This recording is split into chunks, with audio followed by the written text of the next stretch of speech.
আসসালামু আলাইকুম। আজকে রান্না করতেছি এখানে চিতল মাছ ভুনা।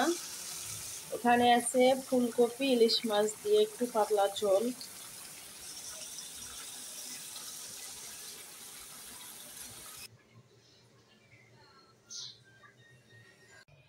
আজকে রান্না করব গরুর মাংস আর চালের রুটি, অনেক বেশি করে বানাবো। এখানে হচ্ছে অনেকগুলো গোশ আছে, গরুর মাথার গোশ, নিহারি, এমনি ছলের গোশ, সবগুলো মিক্স।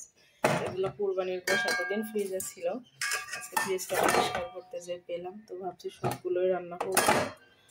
এখানে আদা রসুন জিরা এগুলো ব্লেন্ড করে নিব। আজকে দুপুরের জন্য রান্না শেষ, এগুলো আমি ভিজিয়ে রাখতেছি, রাতের জন্য রান্না করে নিব।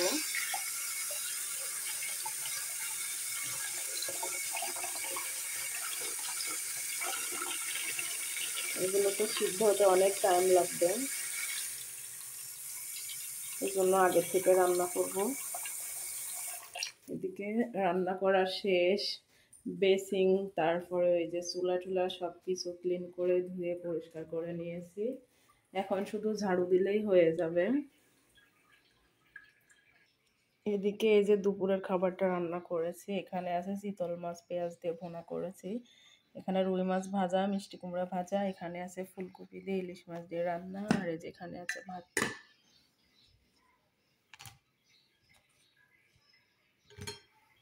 এদিকে সিনহামণি ফোন দেখতেছে। তো এখন এই যে আমি ভাত খেয়ে নিতেছি চিতল মাছ ভুনা দিয়ে। চিতল মাছ ভুনাটা অনেক মজা হয়েছে, ইয়াম্মি, মাছটা অনেক ভালো লাগলো খেতে। এদিকে যে সিনহামণি অনেক বেশি দুষ্টামি করতেছে। দুপুরে সব কাজ কাম শেষ করে পুরো ফ্ল্যাটটাকে ক্লিন করেছি। এদিকে সিনহামণি যে উঠছেও কান্নাকাটি করতেছে। তারপরে আমি গোসল করে ফ্রেশ হয়ে যে শাড়ি পরেছি, ভাবতেছি আজকে শাড়ি পরে রান্না করব। আজকে রান্না করব গরুর গোশ আর হচ্ছে চালের আটার রুটি। কে কে খাবেন চলে আসেন আমাদের বাসায়, আপনাদের দাওয়াত। তো আজকে শাড়ি পরে আমাকে কেমন লাগতেছে অবশ্যই সবাই কমেন্ট করে জানাবেন। তো এখন আমি রান্না করতে চলে যাব। তো এখন আমি রান্নার প্রিপারেশন নিয়ে চলে আসলাম। এখানে আছে রসুন, ব্লেন্ডার করে নিব। এখানে আছে শুকনো মরিচ, এটাকেও ব্লেন্ড করে নিব। এখানে আছে গরম মশলা, এখানে কালো এলাচ, সাদা এলাচ, লং, লবঙ্গ, তেজপাতা, দারচিনি, এগুলো আমি ছেঁচে নিব। এখানে আছে জিরা, এটা ব্লেন্ড করে নিব। এখানে পেঁয়াজ আদা, এটাও ব্লেন্ড করে নিব। আর এই যে গোশগুলো ভিজে গিয়েছে, এখন আমি এটাকে সুন্দর করে ধুয়ে তুলে নিব। আজকে বড় পাতিলে রান্না হবে। তো এই যে মাংসটাকে আমি ভালো করে ধুয়ে নিলাম, নিয়ে এখন আমি এই চুলায় গরম পানি করতে দিয়েছি। গরম পানিটা দিয়ে আর একটু ধুয়ে নিব, যেহেতু এটা অনেকদিন আগের গোশ। এই যে বড় বড় নল্লি, হাড্ডি, নিহারি এগুলো সব আছে, বড় বড় হাড্ডি আছে এখানে। এই যে মানে সলিড গোশ আছে, তারপরে মাথার গোশ আছে, সব মিক্স করা অনেকগুলো গোশ। 4-5 কেজি মতো হবে, বড় পাতিলে রান্না করব। তো এই যে মাংসগুলো আমি ভালো করে গরম পানি দিয়ে 2-3 বার কষলে কষলে ধুয়ে নিয়েছি। এখন আমি মশলাটা ব্লেন্ড করে মাংসটা মাখিয়ে নেব। এই যে এখন আমি গরম মশলাটা ছেঁচে দিয়ে নিয়েছি। এখন আমি এই যে বাটা মশলাগুলো দিয়ে দিব। এই যে আজকে শুকনো মরিচ ব্লেন্ড করে দিব, জিরা, আদা রসুন পেঁয়াজ সব পেস্ট করে নিয়েছি, দিয়ে হাতে মাখিয়ে নেব। এখন সকল মশলা তো দেওয়া শেষ, এখন আমি হাতের সাহায্যে সুন্দর করে মাখিয়ে নেব। এই যে চুলায় তুলে দিয়েছি, এখন আস্তে আস্তে হতে থাক। এদিকে গরম পানি চুলায় বসিয়েছি চালের আটাটা সিদ্ধ করে নেওয়ার জন্য। যে মাংসটা হাতে মাখিয়ে বসিয়েছি, তো হচ্ছে আস্তে আস্তে পানি বেরোচ্ছে। তো এই যে মাংসটা কষানো ডান। এখন আমি এখানে গরম পানি দিয়ে দিব বেশি করে, আস্তে আস্তে সিদ্ধ হয়।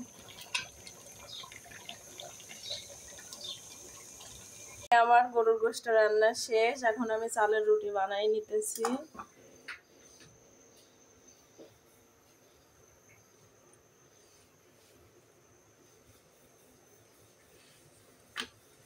যে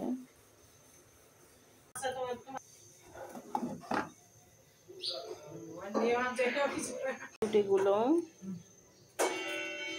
কে আসলো আবার কলিং বেল দিতেছে। আর তো এই যে চালের রুটি আর গোশ রান্না শেষ, ঢেকে রেখেছি। এখন এই যে চুই পিঠা বলে আমাদের দেশে, হাতে কাটা সেমাই, এই পিঠাটা এই যে খাঁটি খেজুরের গুড় দিয়ে দুধ দিয়ে এখন রান্না করব। তো আপনারা কে কে এমন পিঠা রান্না করে খান কমেন্ট করে জানাবেন, আর আমার রান্নাটা কেমন হয় সেটাও জানাবেন। আর অবশ্যই এখানে খেজুরের খাঁটি গুড় আছে, খেজুরের গুড় থাকলে তো এমনিতেই টেস্ট বেড়ে যায় পিঠা। তো গাইস এই যে দুধের মধ্যে খেজুরের গুড় দিয়ে দিয়েছি, মশলা দিয়েছি, আর একটু জাল হলে এখানে আমি পিঠাগুলো দিয়ে দিব। এই যে এই পিঠাগুলো রান্না করব, কে কি নামে চিনেন এই পিঠাগুলো।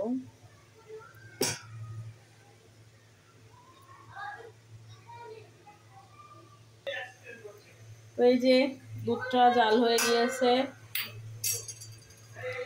পিঠাগুলো এখন ঢেলে দিব।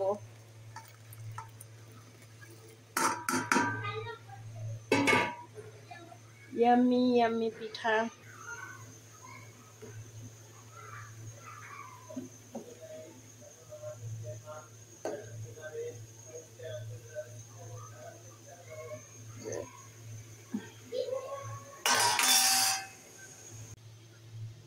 তো এই যে পিঠাটা শেষের দিকে রান্না, আর একটু হলেই আমি নামিয়ে নেব। তো এই যে রুটিগুলো বানানো ফাইনাল লুক। এখানে আছে গরুর মাংস, এখানে আছে এই যে পিঠা, এটা হচ্ছে আমাদের ওখানে হাতে কাটা সেমাই বলে। তো এই হচ্ছে আজকে খাবার দাবার, আজকে আমার রান্না বান্না। তো সবাই ভালো থাকবেন, সুস্থ থাকবেন, আল্লাহ হাফেজ সবাইকে। কে কে খাবেন, এই যে গরুর মাংস, চালের রুটি, এখানে আছে সেমাই পিঠা, খেজুরের গুড় দিয়ে রান্না করেছি। তো কেউ খেলে চলে আসেন। আর কে কে আমাদের মতো চালের রুটি গোশ এগুলো পছন্দ করেন আর শীতকালে পিঠা খেতে পছন্দ করেন কমেন্ট করে জানাবেন। বাঁচি।